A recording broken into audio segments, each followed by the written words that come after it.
दुनिया के सबसे जानलेवा फंदे जो वियतनाम वॉर में इस्तेमाल किए गए थे, और लास्ट वाला सबसे दर्दनाक है। सबसे पहले इसमें 2 बोर्ड्स पर ये लंबी कीलें लगाकर जमीन में कुछ ऐसे रखकर ऊपर से ढक दिया जाता था, और फिर जैसे ही इसमें किसी सोल्जर का पैर पड़ता था तो ये कीलें सीधा अंदर।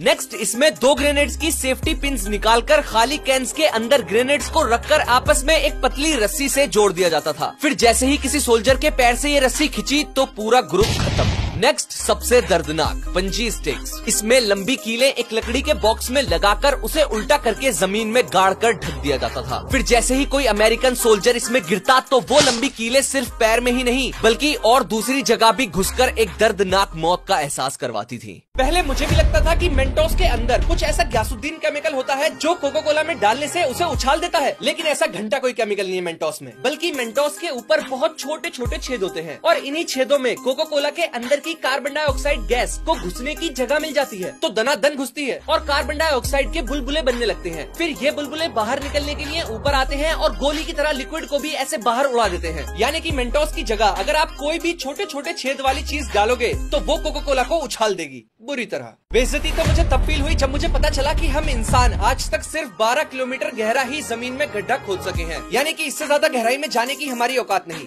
साफ बात। दरअसल 1970 में सोवियत यूनियन ने जमीन में घुसने की शुरुआत की, पता लगाने के लिए कि जमीन के अंदर क्या सीन चल रहा है, और 20 साल तक लगातार घुसने के बावजूद भी वो अर्थ क्रस्ट में 12.2 किलोमीटर ही जा सके, यानी कि एप्पल के छिलके के जितना भी दुनिया के अंदर नहीं जा सके, क्योंकि इतनी गहराई में ही टेम्परेचर इतना ज्यादा हो गया कि उनकी खुदाई की मशीनें पिघलने लगी, और 20 साल तक जोर लगाने के बाद भी वो दुनिया के सेंटर से 99.8% दूर थे। बोले तो सिर्फ 0.2% गहराई में ही जा सके, जिसके बाद उसे हमेशा के लिए बंद कर दिया गया। जंगल में एक पेड़ टूट के गिरा और उसके आसपास कोई नहीं है उसे सुनने के लिए, तो क्या उस पेड़ के गिरने की आवाज होगी? ऑब्वियसली होगी। नहीं, बिल्कुल नहीं होगी, क्योंकि आवाज आपके दिमाग में है, मेरे दिमाग में है, लेकिन हमारे बीच में जो जगह है वहाँ कोई आवाज नहीं है, सिर्फ वाइब्रेशन है। जैसे मैंने ताली मारी तो मेरी स्किन वाइब्रेट हुई, जिसने आसपास की हवा को वाइब्रेट किया। फिर ये वाइब्रेशन हवा के जरिए मेरे कान के पर्दे पर लगी, और जैसे ही ये दिमाग को पता लगा तो दिमाग ने एक आवाज बना दी, जिसको हमने कहा ताली की आवाज। लेकिन रियलिटी में ताली ने कोई आवाज नहीं बनाई, ताली ने तो सिर्फ हवा वाइब्रेट की।